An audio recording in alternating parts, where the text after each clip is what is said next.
Bem-vindo ao Viver com Virtude.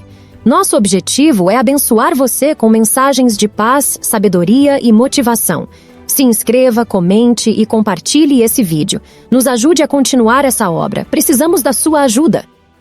Mas Paulo aqui, de propósito, lembra o evangelho que ele pregou. Está aí do verso 3 a 4. Antes de tudo, entreguei a vocês o que também recebi. Que Cristo morreu pelos nossos pecados, segundo as Escrituras. E que foi sepultado e ressuscitou ao terceiro dia, segundo as Escrituras. Essa é uma das declarações mais breves que nós temos no Novo Testamento a respeito do que seja a fé dos apóstolos, a fé dos primeiros cristãos. Está um resumo aqui do credo, talvez esse é um dos primeiros credos que nós temos na igreja, uma das primeiras declarações de fé que nós temos na igreja. E ela é extremamente simples, ela tem 3 partes.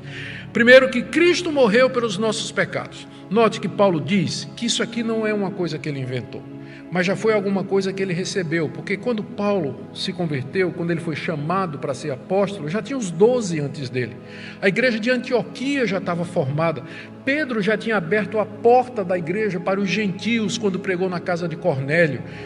Então, a cristandade já tinha caminhado bastante quando Paulo se converteu. Então, ele aprendeu muita coisa com quem já era apóstolo antes, ou quem era cristão antes dele, como por exemplo com Barnabé. Outras coisas ele recebeu direto de Deus, mas outras coisas ele recebeu no convívio que ele teve com seus irmãos. Então, o ponto que ele está dizendo aqui é: eu não inventei o evangelho que eu preguei para vocês. Eu entreguei para vocês, verso 3, o que eu também recebi. Eu entreguei a vocês o que eu também recebi. E essa declaração, que constitui o cerne do evangelho, era o quórum da mensagem do apóstolo Paulo lá em Corinto. Começando com: Cristo morreu pelos nossos pecados. Que ele morreu na cruz, que ele morreu no lugar de pecadores e que com base nisso Deus perdoa pecados. É isso que é o evangelho. Cristo morreu pelos nossos pecados para que nós pudéssemos ter perdão e para que nós pudéssemos ter a vida eterna. Foi isso que eu preguei quando eu estive aí entre vocês. Segunda coisa, segundo ponto aqui desse credo, é que ele foi sepultado, início do verso 4. Por que é importante isso aqui? A sepultura de Cristo, o sepultamento dele, é a confirmação de que sua morte foi real. Ele não ficou desmaiado, ele não ficou semi-morto, ele não foi alguém outro que foi enterrado. O sepultamento de Cristo meio que sela a sua morte. É a confirmação de que ele morreu de fato. E era importante que ele tivesse morrido, porque muito cedo começaram a haver explicações para o túmulo vazio, do tipo assim: ele não morreu na cruz, ele ficou meio que inconsciente, aí acordou lá na sepultura e saiu, não é? Saiu. Não sei como é que ele conseguiu força para mover uma pedra daquele tamanho, depois de ter apanhado e ser crucificado, mas o pessoal fica contando essas coisas, não é? Então, por isso que fazia parte do primeiro credo o conceito de sepultamento, ou seja, ele morreu mesmo e foi sepultado como qualquer um de nós. Ele experimentou a morte até a sepultura, como qualquer outra pessoa experimenta também. E a terceira parte da confissão é que ele ressuscitou, ele reviveu ao terceiro dia. Ao terceiro dia, depois da sua morte, ele revive de entre os mortos. E no mesmo corpo em que ele padeceu, daí a importância do dizer que ele foi sepultado, porque ele ressuscita com o mesmo corpo com que ele morreu e foi sepultado, só que agora um corpo glorioso, um corpo perfeito, um corpo imortal e incorruptível, e que ele estava vivo desde então e para sempre. Esse é o cerne, são os 3 pontos centrais das primeiras confissões de fé dos cristãos que nós encontramos aqui na Bíblia. E foi isso que Paulo ensinou quando esteve em Corinto. Eu ensinei para vocês isso aqui. Ele morreu, ele foi sepultado, ele ressuscitou ao terceiro dia. E era fé nisso que haveria de salvá-los. Negar qualquer uma dessas coisas seria crer em vão, especialmente se negassem a ressurreição, que é o coroamento da obra redentora de Cristo Jesus. Por isso que Paulo vai focar na ressurreição de Cristo a partir de agora, até porque esse era o ponto dos 3 pontos, era esse ponto da ressurreição que estava sendo questionado lá na igreja de Corinto. Paulo então passa a apresentar aqui as evidências da ressurreição. Ele apresenta as seguintes evidências. A primeira é que a ressurreição de Cristo é alguma coisa que foi prevista ou foi pré-anunciada pelas Escrituras. No verso 3, antes de tudo entreguei a vocês o que recebi, que Cristo morreu pelos nossos pecados segundo as Escrituras, e que foi sepultado e ressuscitou ao 3º dia segundo as Escrituras. As Escrituras, diz o apóstolo Paulo, anunciavam esse evangelho. E aqui se estabelece uma conexão íntima e inseparável entre o Antigo Testamento e o Novo. O evangelho é baseado no Antigo Testamento. Cristo morreu segundo as Escrituras. Ele foi sepultado segundo as Escrituras. E ele ressuscitou segundo as Escrituras. Há uma continuidade no Novo Testamento de todo esse ensino que em semente foi revelado por Deus ali nas Escrituras. A lei de Moisés falava a respeito da morte do Messias, através dos sacrifícios, do sacerdócio, do templo, das cerimônias. Os profetas anunciaram que o Messias morreria e viveria. Isaías 53 é talvez o capítulo mais conhecido, onde a morte de Cristo é mencionada em detalhes pelo profeta, 600 anos antes de Cristo.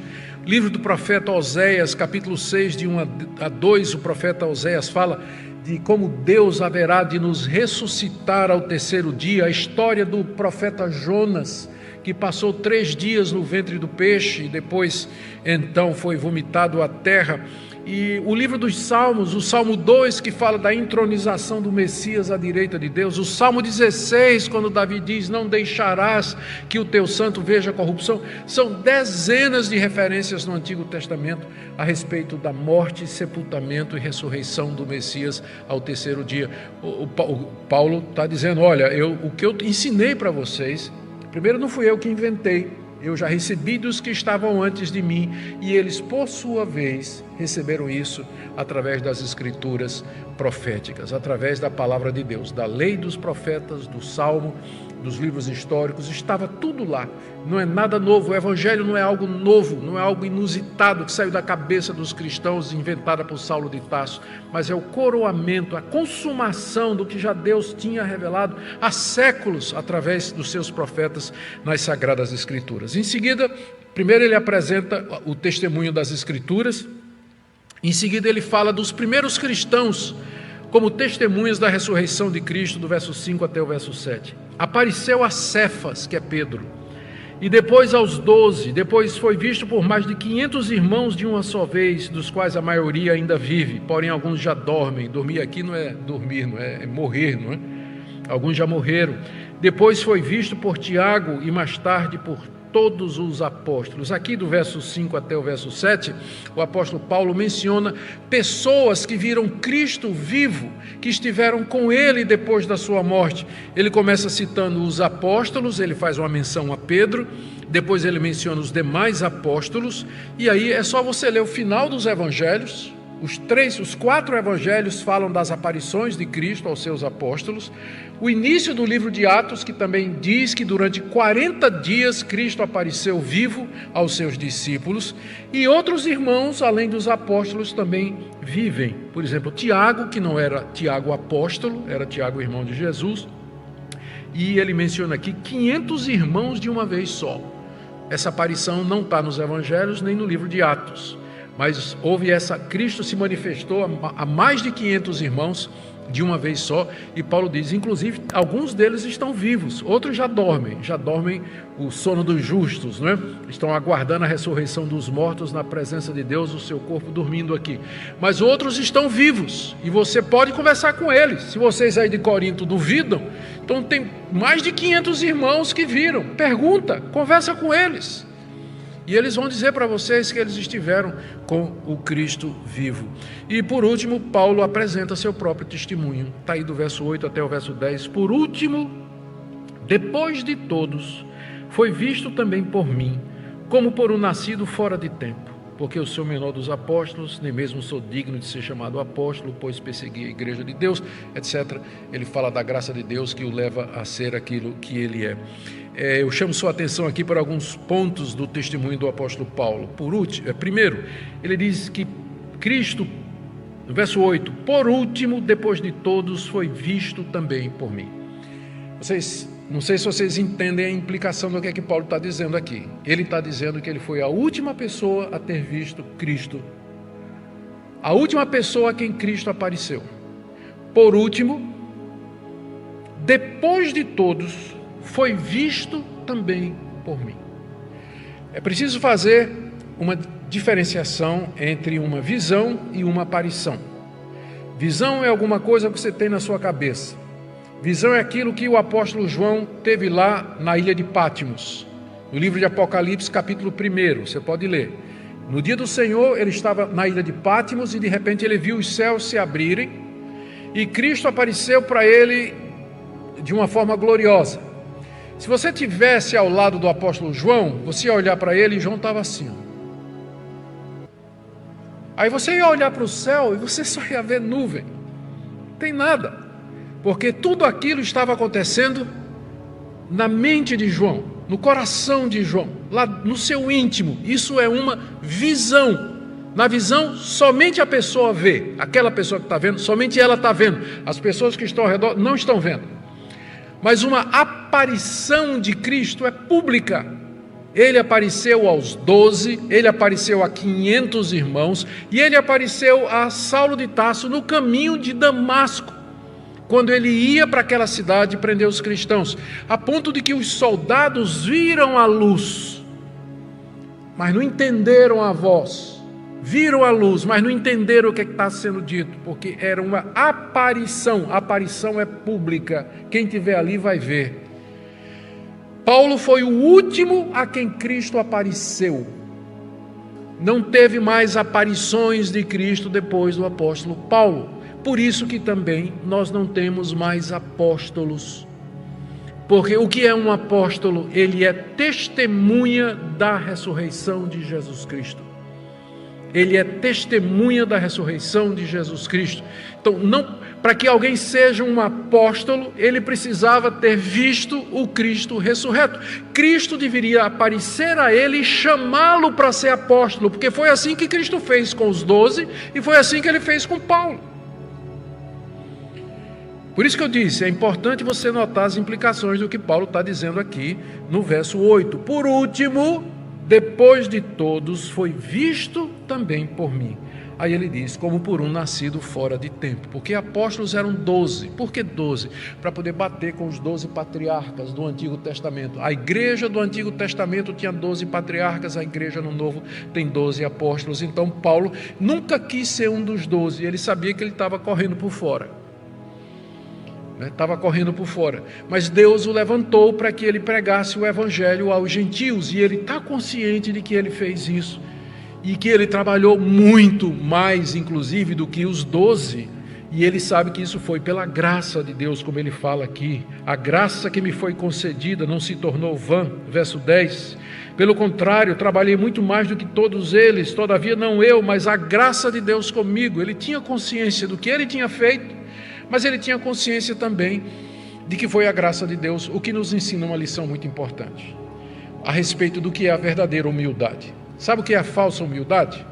Alguém chegar, por exemplo, aqui para o pastor Luciano e dizer assim: pastor Luciano, o senhor toca muito bem. Aí Luciano disser assim: eu não, de jeito nenhum, eu não faço nada, eu arranho. Falsa humildade. O certo seria Luciano dizer assim: eu sei, meu irmão, mas é só a graça de Deus, só a misericórdia, não é por mim, é pela misericórdia de Deus. Essa é que é a verdadeira humildade, é uma avaliação correta que você faz de você mesmo. Você não pode negar o que Deus fez na sua vida.